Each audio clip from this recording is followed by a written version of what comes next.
Adam Kinzinger, I want to read you a quote from the European Union foreign policy chief. Quote, "Today it became clear that the free world needs a new leader. It's up to us, Europeans, to take this challenge."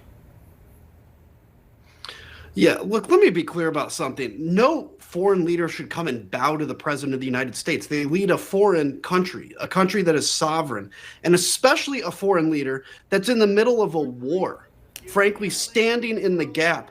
He has to, for the morale of his people, stand strong for Ukraine. If he comes here and grovels to a toddler that needs to be groveled to, like, what is that sending? What message is that sending to his troops in the trench? It's sending a message that, boy, our future really depends not on your ability to stay and fight, but on whether or not I can grovel to a toddler that wants to be held and coddled. And so what you see from Europe, they're correct. I mean, I'm sorry, I hate to say this, but the United States right now is not the good guys in this. We have been clear. Donald Trump has said everything nice about Russia. I can't think of a single time he said something bad about Vladimir Putin, and it's very rare. We were so shocked yesterday when he said that, oh, did I really say Zelensky was a dictator? This is the moment we're in, and this should be an embarrassment to all Americans.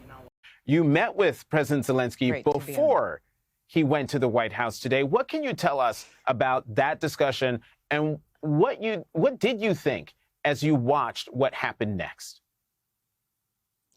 Well, I was horrified because in the morning we had a bipartisan meeting with President Zelensky, with Senator Graham, Senator Wicker, Senator Grassley. And by the way, through the week, we had meetings with President Macron with a small group of senators led by Senator Thune. And what I kept thinking is, to a T, the Republican senators that have met with these foreign leaders have been very clear that they are supportive of Ukraine, at least the ones that go to the meetings, and that they believe that Vladimir Putin is the dictator and that he started this war. So we start with that. So I thought that President Zelensky, this couldn't have gone better this morning. He was actually looking forward to going over to the White House. He was in good spirits. So when I watch that video, there is one aggressor. There is one side showing disrespect, and that is when J.D. Vance berates a president of a foreign country that is our ally. Zelensky has stood up to a dictator. They have lost hundreds of thousands of people. He did it with three simple words the first day of the invasion when he went down to the street corner, when everyone had counted him out and said three words, "We are here." And that has never changed. The mass graves in Bucha, the burned out apartment buildings that I saw with my own eyes in Irpin, the Ukrainians have been incredibly brave. And so for Donald Trump and J.D. Vance to look at him and say, "You never thanked us," that is just an all-out lie, and everyone knows that. So for me, I believe so strongly that we have to stand with Ukraine that I have to figure out, and so do other senators, and I did talk to Republicans tonight, where do we go from here? And there is no choice but to continue on and to find a reset. Our European allies really stood up this week. They've pledged troops, Great Britain and France, to work with Ukraine in large numbers to form a security line once an agreement is reached. The Italian prime minister, who is very conservative, went to Trump's inauguration, has called for a summit in the last 5 hours. She has stood with Ukraine. So I think you see others standing up, as you just noted, with President Zelensky, and I hope we see more of that in the next few days. We have no choice but to move forward. Senator, let me pick up on something you just said. You said you've talked to your Republican counterparts tonight. What are they saying?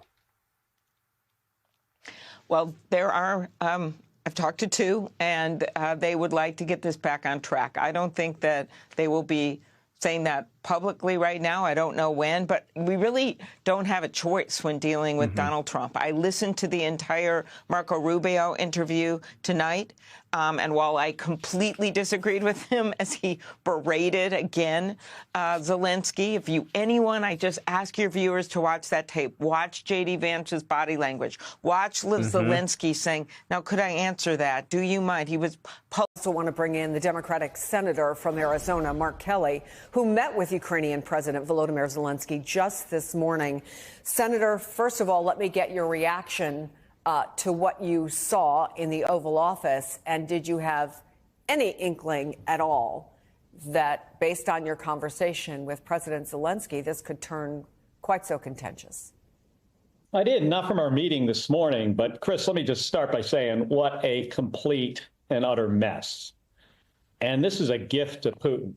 And make no mistake, and I hope the American people get this, that this makes us look weak, and it's not normal behavior. The United States, Chris, we are a superpower. Our powers, our military, our economy, our diplomatic corps, our professionalism. This was not professional. We don't gain anything by acting like bullies. And this is what bullies do. And just because you act this way, by the way, it doesn't mean that you're tough. So this is a mess. I hope we can repair this relationship. President Zelensky and his country, they are grateful. You know, saying thank you in the Oval Office, being put on the spot like that is, it seemed to me that it was just, J.D. Vance saying, hey, look what I can do, Dad. And it doesn't help the situation. This negotiation should have been done behind closed doors. And this morning we had a good meeting, Democrats and Republicans in the Senate that support Ukraine. We had a good meeting with the president. We talked about a lot of issues. We didn't do it in front of cameras intentionally. Roger Wicker, in fact, asked, there were some cameras there. We had them leave the room before we started to have the discussion. That's the way you should do this. So let me ask you then about where this goes from here. And I wonder where you think your Republican colleagues will be, because, and I can't say that I have done an exhaustive search because I've been on the air, but I've only seen one Republican member of Congress, who is a member of the House, say anything negative about what they just saw in the Oval Office. And where does this go from here? And does Congress have any role in it at all? Well, we have a role. I mean, we do our own negotiations. We do our own diplomacy, so to speak. So we do have a role. We can push the administration. Hopefully we can get them to come back to the negotiating table here. But we are in a much worse position. Our European allies especially are looking at this and they're thinking to themselves, I mean, what just happened? What happened to the United States of America that used to be the leader of the free world? And, I pointed out in our meeting this morning, that I was rather disappointed that our country, we're about to celebrate our 250th birthday, which is a big deal and it's exciting. But now we're dealing with one of our allies like this is a business transaction. I mean, that's not the way we have traditionally done things. And so where do we go from here? I mean, I think the president and the vice president need to figure out how do they pick up the pieces from this total disaster and get back to the table and negotiate in a way that is who we are as a nation. I mean, we have principles, we have values, and we don't berate our allies in the Oval Office. I've never seen anything like this before. And throughout our entire history, there have been a lot of tense negotiations between countries. We don't do this in public. This did not get us anything. And I think it's important for the American people to understand, because of what happened today, we are all less safe. And I'll tell you, there was one winner in this, Chris, one winner. And if you watch Russian TV tonight or tomorrow morning, you will see that they're going to cover this. They're going to be happy about this. Putin and his cronies are probably popping champagne bottles right now. We should also do a fact check, even though I don't think most people need a fact check, but I'll say it anyway. In spite of what President Trump has refused to say, Russia invaded Ukraine. Vladimir Putin made a decision to go into a sovereign nation, and innocent people have died. Tens of thousands of people have died, including women and children, not to mention the number of soldiers who have died. He targets schools and hospitals. He is a war criminal. And we have members of this government, Donald Trump's government, that won't admit that Russia invaded Ukraine, even though you can clearly see, I mean, tanks, armored personnel carriers, troops, weapons coming across the border 3 years ago. If Russia didn't invade Ukraine, who was that? and they refuse to acknowledge what are facts. We do not have to fact check that. And it is for that reason that the United States has been a staunch ally and has done a lot of work to get our allies together to support Ukraine. Arizona, your state, has played an important role. They've served as a training base for Ukrainian pilots. I know you've talked to them. What does it mean to Ukraine? What does it mean to them to have less support in the U.S. in this fight? I've met with Ukrainian pilots in this office, one of which is now deceased, flying in combat in the F-16. I've met with them at Davis-Monthan Air Force Base. They are just fighting. They're fighting for their lives, literally. And the reason we're in this is not just to help Ukraine.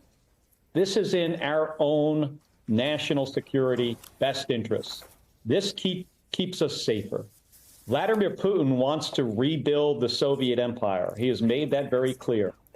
If he looks at what he has done in Ukraine as a positive thing, then we should and can expect him to attack a NATO ally, a Baltic country, maybe Poland.